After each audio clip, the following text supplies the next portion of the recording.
नमस्कार जय जगन्नाथ समस्त केमती अच्छे आपण स्वागत करुचे आम ओडिया पाठशाला को। तो चलतु स्टार्ट करवा जो 25टा क्वेश्चन जो क्लियर करी फास्ट वीडियो रे जीव विज्ञान 25टा क्वेश्चन MCQs वाला सर जाइथिला। तापर नेक्स्ट 25टा क्वेश्चन आज आरंभ होची। तो सब्जेक्ट वाइज सबूर मैथ रो जो आमर जीव विज्ञान है, गणित है, इंग्लिश है, सब सब्जेक्ट रो MCQ 2 मार्क्स 3 मार्क्स सब चैप्टर वाइज मु वीडियो आने पे जाऊँगी। जदि आपण मानकर सपोर्ट थी तेन मुझे निहाती आनीपारि। तो एग्जाम अल्प दिन रहा तेणुक ये वीडियो देखिकी जातु निहाती एग्जाम रे आसीबो आ प्रैक्टिस करंतु मध्य। देखो फास्ट क्वेश्चन कौन थिला, मांस हजम करुवा एंजाइम आम पाकस्थली को हजम करि पारे नाही। एही उक्तिर कारण संपर्क में केउ वाक्यटी ठीक नुहे। तमाने आम देखिया कौन निजे निजे देखिबो जे ऑप्शन केमती काटिबा, माने आ भितर कोटा ठीक, जोटा ठीक आम आस्ते आस्ते काटी कुटी देले तो आ जोटा ठीक न सेटा बाहरी जीवो। प्रोटीन हजम करता प्रोटीएज एंजाइम निष्क्रिय अवस्था रे क्षरित हुए, ये ठीक कथा।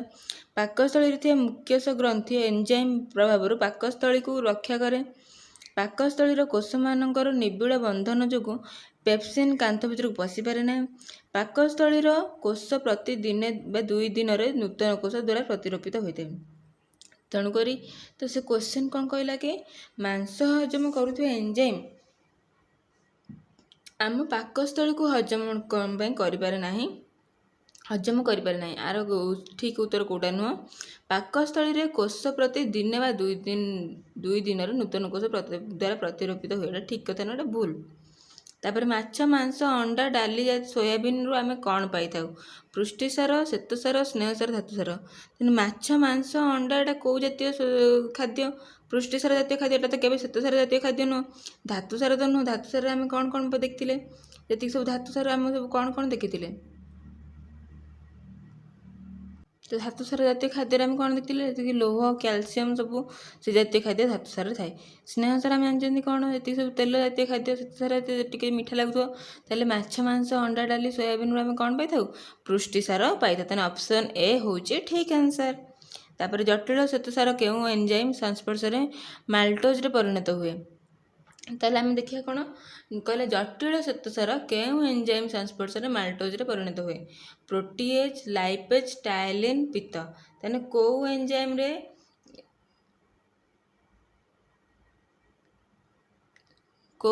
रे आमर संस्पर्श में माल्टोज रे परिणत हुए।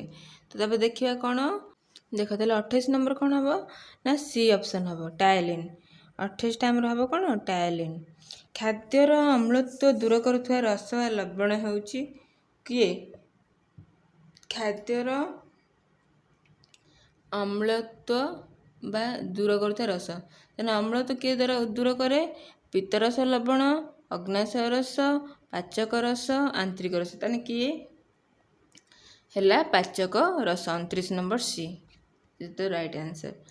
उद्भिद बा उद्भिद पदार्थ को भक्षक करुवा प्राणी को कौन कह जाए, कौन कह जाए, उद्भिद उद्भिद एटा समस्त जानी कौन कह, उद्भिद बा उद्भिद पदार्थ को भक्ष्य करुवा प्राणी को कौन कह जाए, कि प्राणी कौन कह। आम जानते कौन केते प्रकार अच्छी, सर्वाहारी, मांसाहारी, शाकाहारी। शाकाहारी के जे तृणभोजी बा जो मैंने उद्भिद बा उद्भिद पदार्थ को भक्षक करुवा, तबे माने कौन उद्भिद बा उद्भिद जात पदार्थ को। खाली जदि उद्भिद गछ डाल पत्र होता तो आम शाकाहारी कही पारते। उद्भिद जात पदार्थ भक्षक करते प्राणी को कौन कह जाए, एका शाकाहारी हम। जदि उद्भिद माने किसी प्राणी को जदि भक्षक करूँ ताले प्राणी उद्भिद मिसिक भक्षक करते, सब टोटाली भक्षक करुले सर्वाहारी कह। खाली जदि प्राणी भक्षक करूँ मांसाहारी, तो उद्भिद व उद्भिद पदार्थ को भक्षक करुवा कौन ताकू शाकाहारी कह। Option C. केउंटी शरीर को उषुम रखे, केउं सार, केउं सार शरीर को उषुम रखे, किए स्नेहसार सॉरी श्वेतसार, धातुसार, पुष्टिसार, स्नेहसार। ताने किए स्नेहसार मन रखी था। अच्छी ठीक अच्छे। ଆଲୋକ ଶୋଷଣ ପ୍ରକ୍ରିୟା ଦ୍ୱାରା ସୌରଶକ୍ତି କେଉଁ ଶକ୍ତିରେ ପରିଣତ ହୁଏ? ତାହେଲେ ସୌରଶକ୍ତିଟା କେଉଁ ଶକ୍ତିରେ ପରିଣତ ହୁଏ? କାହା ଦ୍ୱାରା? ଆଲୋକ ଶୋଷଣ ଶକ୍ତି ଦ୍ୱାରା। ଆଲୋକ ଶୋଷଣ ପ୍ରକ୍ରିୟା ଦ୍ୱାରା ସୌରଶକ୍ତିଟା କେଉଁ ଶକ୍ତିରେ ପରିଣତ ହୁଏ? ଭୌତିକ ଶକ୍ତି, ଆଲୋକ ଶକ୍ତି, ଉତ୍ତାପ ଶକ୍ତି, ଜୈବ ରାସାୟନିକ ଶକ୍ତି। ତାହେଲେ ଆଙ୍କ ଭିତରୁ କେଉଁ ଅପସନଟା ଠିକ୍ ହେବ? 32 ନମ୍ବର ହେଲା ଡି ଅପସନ୍, ଜୈବ ରାସାୟନିକ ଶକ୍ତି। ତାହେଲେ ଆଲୋକ ଶୋଷଣ ପ୍ରକ୍ରିୟାରେ ସୌରଶକ୍ତିଟା କେଉଁଥିରେ କନଭର୍ଟ ହୁଏ? ଜୈବ ରାସାୟନିକ ଶକ୍ତିରେ କନଭର୍ଟ ହୁଏ। ମନେ ରଖିଥା, 32 ନମ୍ବର ଡି ହେଉଛି ରାଇଟ୍ ଆନ୍ସର। ଆମ ଶରୀରରେ ଗଚ୍ଛିତ ସରଳୀକୃତ ଶ୍ୱେତସାରକୁ କ'ଣ କୁହାଯାଏ? ଆମ ଶରୀରରେ ଯେଉଁ ଅଛି ସରଳୀକୃତ ଶ୍ୱେତସାରକୁ କ'ଣ କୁହାଯିବ? Vitamin, amino acid, glucose, fructose, pepsin. Vitamin ତ କେବେ ଶ୍ୱେତସାରର ନୁହଁ, ଆମିନୋ ଏସିଡ୍ ତ କେବେ ଶ୍ୱେତସାରର ନୁହଁ, ତାହେଲେ ଗ୍ଲୁକୋଜ୍, ଫ୍ରୁକ୍ଟୋଜ୍ ତ ଶ୍ୱେତସାରର, ପେପ୍ସିନ୍ ଶ୍ୱେତସାରର ନୁହଁ। ତାହେଲେ ଆମେ ଜାଣିବା କ'ଣ? ଗ୍ଲୁକୋଜ୍ ଆଉ ଫ୍ରୁକ୍ଟୋଜ୍। ଅପସନ୍ ସି ହେଉଛି ରାଇଟ୍ ଆନ୍ସର। ମଣ୍ଡତ କେଉଁ ପ୍ରକାରର ଖାଦ୍ୟରେ ଥାଏ? ମଣ୍ଡତ କେଉଁ ପ୍ରକାର ଖାଦ୍ୟ? ଚିନି, ଗୁଡ଼, ଆଳୁ, ଭାତ, ମାଛ, ମାଂସ, ଶାଗୁଆ ପନିପରିବା ବା ସବୁଜ ପନିପରିବା। ତାହେଲେ କେଉଁଥିରେ ମଣ୍ଡତ ବେଶୀ ଥାଏ? ଆଳୁ ଆଉ ଭାତ। ଠିକ୍ ଅଛି। ଗ୍ରାନା କ'ଣ? ପତ୍ର ପୃଷ୍ଠରେ ଥିବା ଛୋଟ ଛୋଟ ରନ୍ଧ୍ର, ଥାଇଲାକଏଡ୍ ଥଳିର ଭିତର ସ୍ଥାନ, କ୍ଲୋରୋପ୍ଲାଷ୍ଟରେ ଥିବା ଷ୍ଟ୍ରୋମା ରସ, ଥାଇଲାକଏଡ୍ ଥାକ। ତାହେଲେ କେଉଁଟାକୁ କୁହନ୍ତି ଗ୍ରାନା? ଆମେ ଜାଣିଛନ୍ତି କ'ଣ? ଥାଇଲାକଏଡ୍, ଏଇ ଯେଉଁ ସିମ୍ପଲ୍ ହେଲେ ତାକୁ କ'ଣ କୁହାଯିବ? ଥାଇଲାକଏଡ୍ରେ ମିଶିକି ଦେଖ ଏଇଟା ସବୁ ଥାଏ, ଏଇଟା କ'ଣ ଗୋଟେ ଗୋଟେ ଥାଇଲାକଏଡ୍। ଥାଇଲାକଏଡ୍ ଯେତେବେଳେ ମିଶିକି ଏମିତି ଗୋଟେ ଚିତ୍ର ଥିବ ତମ ବହିରେ, ତ ଏଇ ଟୋଟାଲଟାକୁ ଆମେ ପଢ଼ିଥିଲେ କ'ଣ? ଗ୍ରାନା କୁହାଯାଏ। କ'ଣ କୁହାଯାଏ ରେ ପିଲେ? ଗ୍ରାନା କୁହାଯାଏ। ଠିକ୍ ଅଛି। ଗ୍ରସନୀ ନିକଟରେ ଥାଇ ଖାଦ୍ୟକୁ ଖାଦ୍ୟ ନଳୀ ଓ ପବନକୁ ଶ୍ୱାସନଳୀ ଭିତରକୁ ଛାଡ଼ିବା କାମଟି କିଏ କରେ? ଅଧିଜିହ୍ୱା, ମଧ୍ୟଚ୍ଛଦା, ଗ୍ଲଟିସ୍, ଗଲେଟ୍। ତାମାନେ ଆଙ୍କ ଭିତରୁ କିଏ ସେ ଖାଦ୍ୟକୁ ଖାଦ୍ୟନଳୀ ଓ ପବନକୁ ଶ୍ୱାସନଳୀ ଭିତରକୁ ଛାଡ଼ିବା କାମଟି କରିଥାଏ? ଅଧିଜିହ୍ୱା, ଯେଉଁଟା ଆମର କେଉଁଠି ଥାଏ? ତଣ୍ଟି ପାଖରେ ଥାଏ। ସେଠି ଆମର ଗ୍ଲଟିସ୍ ଅଛି, ଫୁଡ୍ ପାଇପ୍, ଖାଦ୍ୟନଳୀ ଆଉ ଶ୍ୱାସନଳୀ ଦୁଇଟାଙ୍କ ଗୋଟିଏ ଜାଗାରେ ଅଛି। ତ ଇଏ କ'ଣ କରେ? ସେପାରେଟ୍ କରିଦିଏ, ମାନେ ଆଉ ଖାଦ୍ୟକୁ ଖାଦ୍ୟନଳୀ ଭିତରକୁ ଛାଡ଼େ, ଆଉ ଆମର କ'ଣ ଶ୍ୱାସନଳୀ ଭିତରକୁ ବାୟୁଟାରେ ଛାଡ଼େ। ବୁଝିଲା? ତାହେଲେ 36 ନମ୍ବର ଅପସନ୍ ଏ ହେଉଛି ଠିକ୍ ଆନ୍ସର। କେଉଁଠି ସ୍ୱଭୋଜୀ? ନୀଳହରି ଶୈବାଳ, କବକ, ଇଷ୍ଟ, ରାଫ୍ଲେସିଆ। ତାହେଲେ କେଉଁଠି ସ୍ୱଭୋଜୀ ଥାଏ? କେଉଁଠି ସ୍ୱଭୋଜୀ ବୋଲି ଆମେ କହିବା? ନୀଳହରିତ ଶୈବାଳ। କାହିଁକିନା କବକ ତ ନୁହଁ, ଇଷ୍ଟ ତ ନୁହଁ, ରାଫ୍ଲେସିଆ ତ ନୁହଁ, ନୀଳହରି ଶୈବାଳ ସ୍ୱଭୋଜୀ। କାହିଁକିନା ଇଏ ଉଦ୍ଭିଦ ଜାତିରେ ବି ଯାଉଛି। ଠିକ୍ ଅଛି। ତାହେଲେ ନୀଳହରି ଶୈବାଳ ହେଉଛି ରାଇଟ୍ ଆନ୍ସର, ମନେ ରଖିଥାଅ। ତାପରେ ଆସିବା 38 ନମ୍ବର। ଆମ ପାଟିରେ କେତେ ଯୋଡ଼ା ଲାଳ ଗ୍ରନ୍ଥି ଅଛି? 2 ଯୋଡ଼ା, 4 ଯୋଡ଼ା, 6 ଯୋଡ଼ା, 3 ଯୋଡ଼ା। କେତେ ଯୋଡ଼ା ଆମର ଲାଳ ଗ୍ରନ୍ଥି ଅଛି? କେତେ ଯୋଡ଼ା ଅଛି? 3 ଯୋଡ଼ା। 3 ଯୋଡ଼ା ମାନେ 6ଟି। 6ଟି। 3 ଯୋଡ଼ା। 3 ଯୋଡ଼ା ମାନେ ଗୋଟେ ଯୋଡ଼ା କେତେଟା? 2ଟା। ମନେ ରଖିଥା, 3 ଯୋଡ଼ା। ତମେ ଦେଖିବ ଏଇଠି କ୍ୱେଶ୍ଚିନ୍ ପଚାରିବେ କେତେ ଯୋଡ଼ା ବା କେତୋଟି। ଯଦି ଆମ ପାଟିରେ କେତୋଟି ଲାଳ ଗ୍ରନ୍ଥି ଅଛି ତାହେଲେ 6ଟି ତମେ କହିବ। କେତେ ଯୋଡ଼ା ଅଛି କହିଲେ ତମେ 3ଟି କହିବ। ହୃତ୍ପିଣ୍ଡ ନିକଟରେ ଥିବାରୁ ପାକସ୍ଥଳୀର ଉପରି ଭାଗକୁ କ'ଣ କୁହାଯାଏ?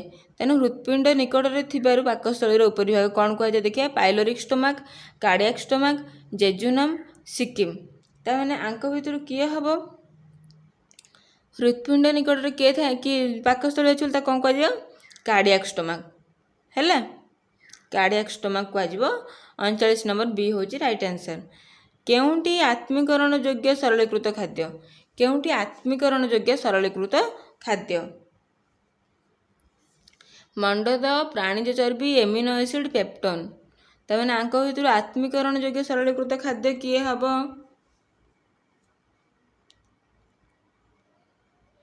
ପ୍ରାଣୀଜ ଚର୍ବି। ପ୍ରାଣୀଜ ଚର୍ବି ହେଉଛି ରାଇଟ୍ ଆନ୍ସର।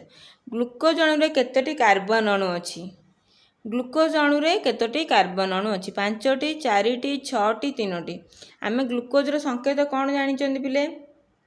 C6H12O6।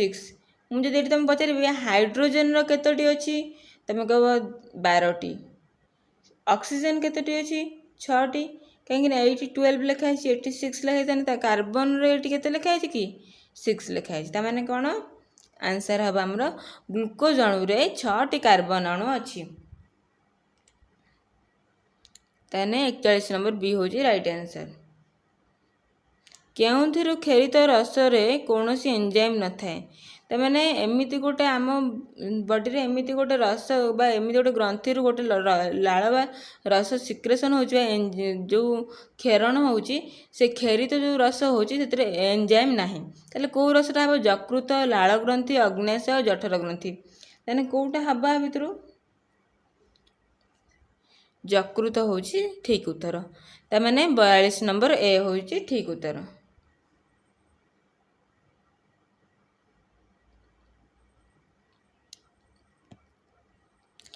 स्नेहसार शरीर स्नेहसार क्यों भाव में संचित हो रही है ताने शरीर स्नेहसार कौ भाव में संचित हो रही है चर्बी मन रखी था साइट्रिक अम्ल तो नुहे मांसपेशी तो नुहे प्लाज्मा प्रोटीन नुहे चर्बी ताने आम शरीर में स्नेहसार तो संचित होकर रोचे कौ भाव में चर्बी आकार रे।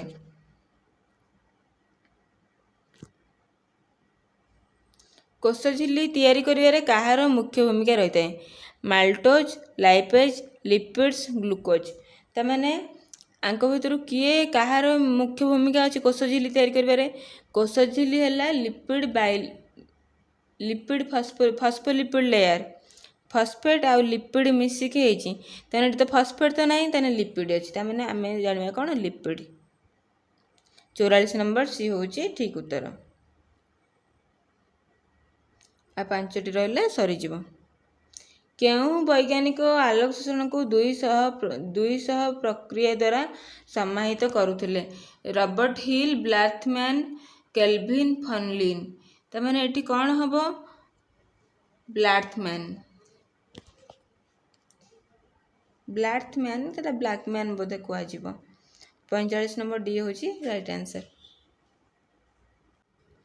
देखो यहाँ कौन ब्लैथमैन हेनी बोधे ब्लैकमैन हम केउठे 46 नंबर केउठारे खाद्य पदार्थर अवशोषण हुए ना तमें आम देखिए भर जेजुनम पाकस्थली क्षुद्रांतर मुख गहर कौटी अवशोषण हुए ना ताले कौटी हुए ना आम जानते मुख गहर के भी खाद्य अवशोषण हम ना तो मुख गहर हूँ ठीक आंसर 46 नंबर बी हूँ राइट आंसर।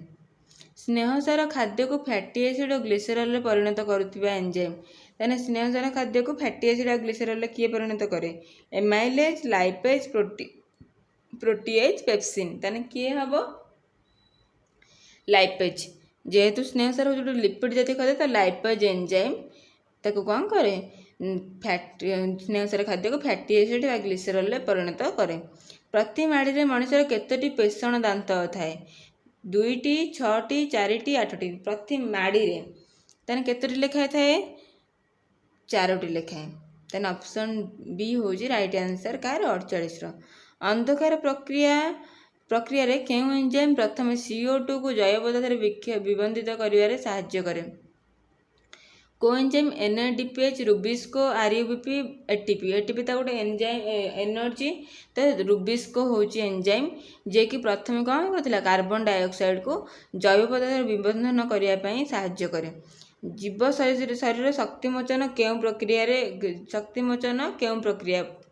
केउं प्रकार प्रक्रिया चय अपचय आलोक शोषण रसायन श्लेषण ताने से कहला कौन शक्तिमोचनटा केउं प्रकार प्रक्रिया ताने अपचय चयन अपचय ऑप्शन बी हूँ राइट आंसर किए अपचय ठीक अच्छे।